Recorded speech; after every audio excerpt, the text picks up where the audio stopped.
Hi vlog, welcome to my guys. Grabe.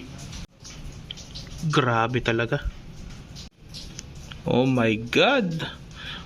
Daming talsik.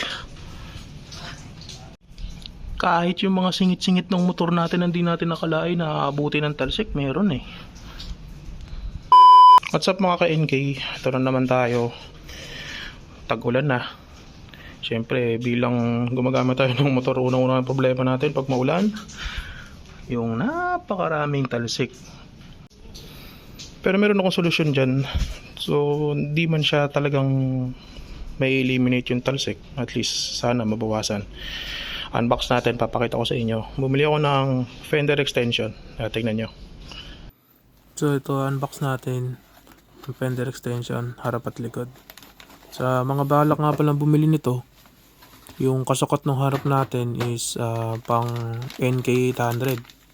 Yung sa likod naman, katulad ng 450 SR. So, guide lang kung balak nyo rin bumili. Yung sa akin, nabili ko to sa Lazada. Kompleto naman siya. May kasama na siyang mga pin. Ayan. So, balak ko gamitin, dalawa lang dito. Kasi ayoko naman masyado magbutas. So, ito yun sa sa likod. Same yan sa 450 SR. Tapos ito naman, yun sa harap. Meron na rin siyang double-sided. Pero I think hindi kaya ng double-sided kaya mainam na magpin tayo. Sige, kabit ko na lang. Bago ang lahat, babaklasin muna natin to. Siguro opportunity na rin to para malinis natin yung ibang singit-singit dito. Ang kailangan lang natin ay 5mm na hex para dito sa mga bolt na to. So tara, simulan natin baklasin.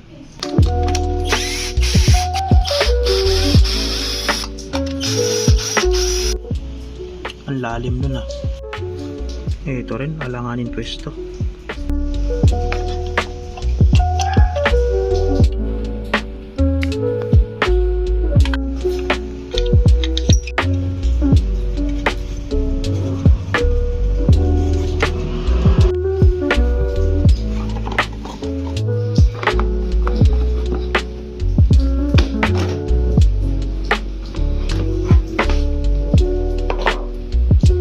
Okay, dito naman tayo sa harap. Bago tayo magsimula, since first time natin babaklasin to at may mga nakaharang at mga nakakabit dito sa fender, mainam na picturean muna natin bago natin baklasin para pagbabalik na natin, alam natin kung saan pupunta itong mga hose na to tsaka yung mga clip na to. So tip lang. Wala, simulan na natin.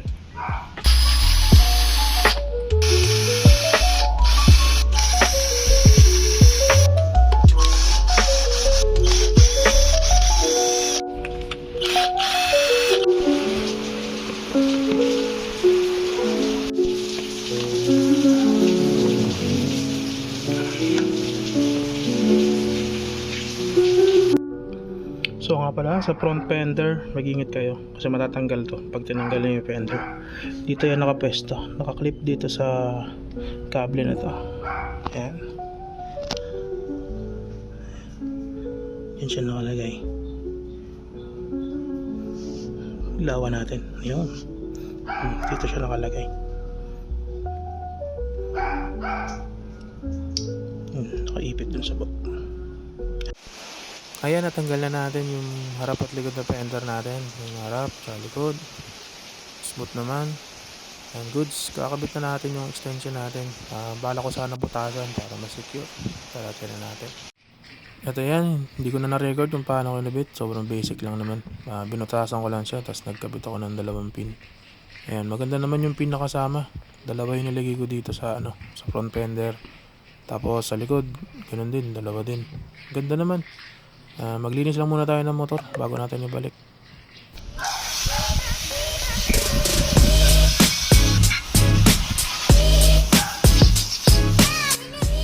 Maglinis na rin tayo ng chain.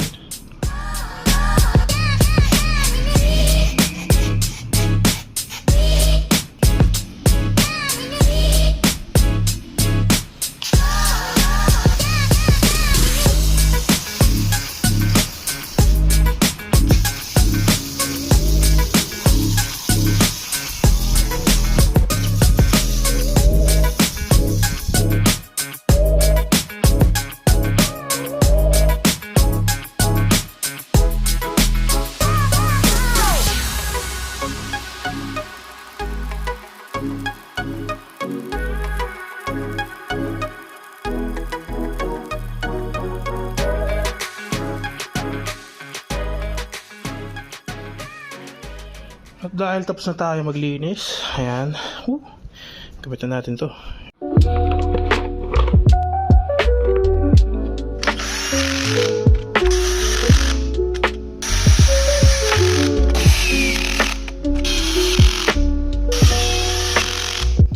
So tapos na tayo sa harap, doon naman tayo sa likod. So simulan na natin.